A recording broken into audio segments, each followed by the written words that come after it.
Assalamualaikum warahmatullahi wabarakatuh. Pada kesempatan kali ini, saya Cindana dan Dia Sapitri akan membawakan materi debat dengan judul Operasi Plastik. Di sini saya berperan sebagai tim pro terhadap operasi plastik ini. Dan saya Dia Sapitri di sini bertindak sebagai pihak yang kontra terhadap adanya operasi plastik. Baik, tanpa basa-basi, langsung saja kita masuk kepada materi. Baiklah, terlebih dahulu saya akan menjelaskan apa itu operasi plastik. Operasi plastik adalah tindakan kedokteran yang menitik beratkan pada rekonstruksi atau perbaikan cacat dan kekurangan fungsional pada fisik pasien yang dikarenakan oleh penyakit, cedera, penyakit bawaan, dan pembedahan yang pernah dijalani.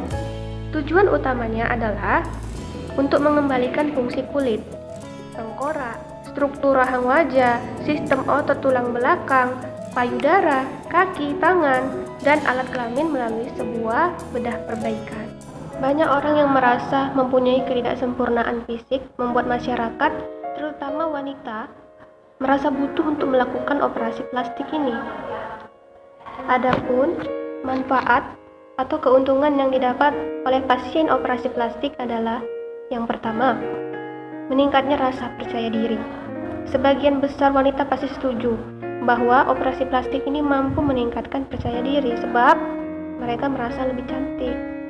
Yang kedua, jalan pintas bagi mereka untuk menunjang karir, seperti perubahan penampilan dengan operasi sudut lemak, operasi perubahan bentuk hidung, operasi perubahan bentuk payudara, maupun suntik botox. Baru yang terakhir, yaitu bermanfaat bagi mereka yang mengalami gangguan kesehatan seperti bibir sumbing. Nah, itulah pendapat yang bisa saya sampaikan. Barangkali ada pendapat lain, dipersilahkan. Baiklah, terima kasih atas kesempatan yang diberikan kepada saya. Di sini saya selaku pihak kontra benar-benar tidak menyetujui adanya operasi plastik ini, dikarenakan seperti apa yang sudah Anda ungkapkan pada poin yang pertama, yaitu operasi plastik dapat meningkatkan rasa percaya diri pada beberapa orang yang melakukan operasi plastik. Dari hal itu justru dapat memunculkan rasa iri dan insecure dalam diri banyak orang dikarenakan mahalnya biaya untuk operasi plastik ini, sehingga tidak dapat dijangkau oleh banyak orang, dan timbullah yang namanya kesenjangan sosial, di mana banyak orang merasa minder karena keadaan yang saat ini mereka alami, dan mereka cenderung menjadi sosok yang tidak bersyukur, juga menyalahkan takdir yang sudah Tuhan tentukan untuk mereka. Baik, terima kasih atas pendapatnya. Buat saya, selama orang tersebut mempunyai uang lebih untuk melakukan operasi, maka bagi saya sah-sah saja. Akan tetapi bagi mereka yang belum mempunyai cukup uang untuk melakukan operasi, maka tidak perlu terlalu memaksakan diri. Karena dunia ini tidak ada hasil yang instan. Setiap barang, setiap jasa itu mempunyai nilai jualnya tersendiri. Semakin tinggi tingkat kesulitannya, maka semakin tinggi pula nilai harganya. Sebab itulah operasi plastik itu mahal. Tetapi selain itu, saya juga tidak setuju dengan poin kedua yang mana sudah Anda sebutkan di awal tadi, bahwa dengan wajah yang cantik ataupun ganteng dapat menunjang karir seseorang. Hal itu juga justru secara tidak langsung telah mengesampingkan yang namanya kualitas dalam diri seseorang yang berupa kecerdasan. Sehingga kita lihat sekarang bahwa banyak perusahaan yang mencari orang-orang yang berpenampilan menarik. Itu kan juga akan membuat orang-orang yang memiliki kualitas berupa intelektual dan kecerdasan yang baik, namun mereka memiliki kekurangan fisik, yaitu memiliki wajah yang kurang cantik ataupun ganteng, jadi tersingkirkan oleh orang-orang yang punya penampilan fisik yang bagus. Selain itu juga, hal itu telah membuat kontes kecantikan atau ketampanan dalam hidup, dan di mana-mana orang mengagung-agungkan fisik yang cantik ataupun ganteng. Sehingga banyak orang-orang yang berlomba-lomba ingin menjadi orang yang cantik dan ganteng daripada ingin menjadi orang yang pintar dan memiliki kecerdasan serta kemampuan yang baik. Justru hal ini jika dibiarkan terus-menerus akan menjadi pembodohan untuk generasi-generasi selanjutnya. Baiklah, saya akan menjawab pernyataan dari saudari Dia Sapitri. Mengapa orang yang berpenampilan menarik dulu yang dipilih? Kenapa yang good looking dulu yang dipilih? Karena itu sudah hukum alam. Itu sudah sesuatu hal yang lumrah. Fisik dulu, penampilan dulu yang kita lihat pertama kali, baru karakter. Kalau sudah keadaan fisik kita menjamin, akan lebih mudah bagi kita untuk mencari pekerjaan. Ya, kita saja kalau ingin membeli barang atau membeli sesuatu pasti ingin yang cantik, pasti ingin yang berkualitas, apalagi soal pekerjaan. Dari alasan-alasan yang sudah Anda jelaskan, ada hal yang paling fatal dari operasi plastik ini, yang justru telah melanggar sebuah aturan dalam agama yaitu Islam, yang mana dalam agama Islam terdapat satu hadis yang mengharamkan manusia untuk mengubah sesuatu yang sudah Allah ciptakan untuk dirinya. Dan operasi plastik termasuk mengubah ciptaan Allah Subhanahu wa Ta'ala. Sedangkan mengubah ciptaan Allah adalah ajaran setan.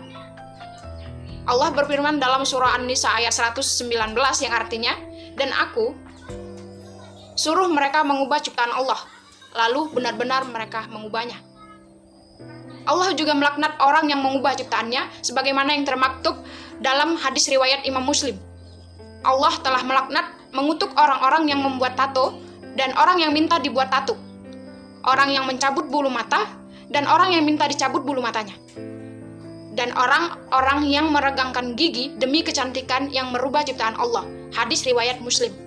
Dalam hadis ini jelas disebutkan bahwa perkara mengubah ciptaan Allah seperti mentato, mencabut bulu mata, dan meregangkan gigi dengan tujuan memperindah diri itu diharamkan.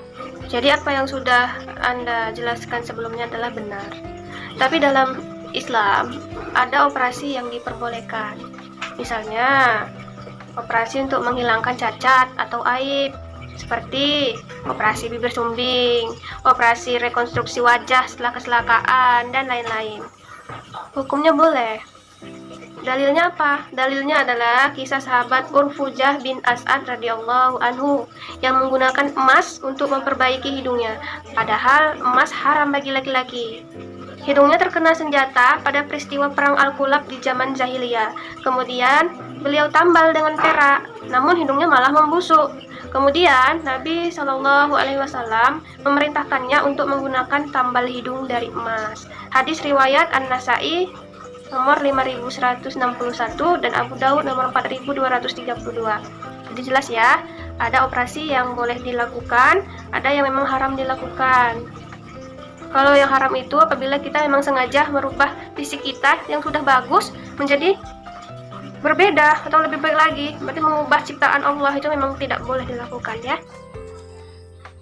Nah, itulah tadi beberapa pro dan kontra yang sering kali terjadi di masyarakat kita tentang operasi plastik ini. Jadi pada dasarnya, segala aspek dalam kehidupan manusia pasti memiliki yang namanya pandangan yang berbeda-beda dari tiap manusia, baik yang pro maupun yang kontra. Namun kembali lagi kepada individunya masing-masing dalam menanggapi segala sesuatunya. Begitupun dengan operasi plastik ini, banyak menimbulkan pro dan kontra.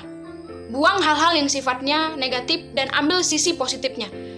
Asalkan hidup kita masih berpedoman kepada Tuhan Yang Maha Esa, apalagi untuk yang beragama Islam, wajib bagi kita untuk mematuhi dan mengikuti segala yang dianjurkan dan meninggalkan segala yang dilarang. Tetap selalu merasa bersyukur dan hilangkan jauh-jauh sifat iri dan dengki kepada orang lain. Jalani hidup dengan baik dan menerima dengan ikhlas apa yang sudah Allah ciptakan untuk diri kita. Selagi semua organ tubuh kita masih berfungsi dengan baik, maka jangan melakukan perubahan fisik yang malah menghambur-hamburkan uang dan ingin memamerkannya kepada orang lain.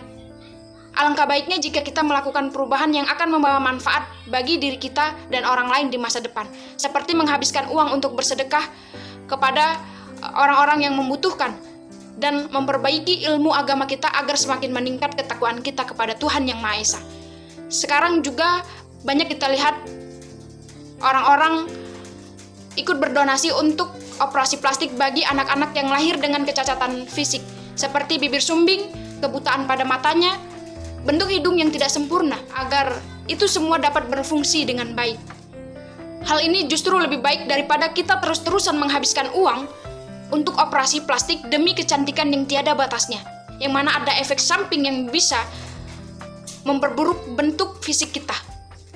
Dan hal yang perlu diluruskan dari larangan untuk mengubah ciptaan Allah dari Profesor Dr. Haji Ahmad Zahro MA dalam bukunya Fikih Kontemporer mengatakan perubahan ciptaan Allah Subhanahu wa Ta'ala itu diperbolehkan asal dalam 3 hal. Yang pertama, ciptaan Allah itu bersifat tidak permanen, seperti umumnya sifat benda, misalnya mengubah kayu menjadi sebuah kursi, meja, dan lain-lain.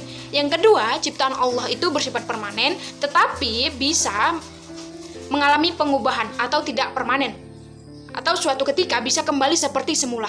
Contohnya seperti menyemir rambut dan menggunakan cat pada kuku. Dan yang ketiga, pengubahan ciptaan Allah secara permanen karena sakit, tidak normal atau cacat. Misalnya bibir sumbing, kulit yang rusak karena terbakar atau tersiram air keras, dan lain-lain. Pengubahan ciptaan Allah yang permanen hanya diperbolehkan jika dalam keadaan darurat, misalnya karena sakit atau cacat yang bisa membuatnya malu. Hal ini dapat dikategorikan kepada ruqyah, yang dalam kaidah ushul fikih berbunyi, yang artinya keadaan darurat menyebabkan bolehnya hal-hal yang dilarang. Baik, mungkin itu saja yang dapat kami jelaskan mengenai pro dan kontra dari operasi plastik ini. Bila ada kekurangan, kami mohon maaf. Wabillahi taufiq wal hidayah. Wassalamualaikum warahmatullahi wabarakatuh.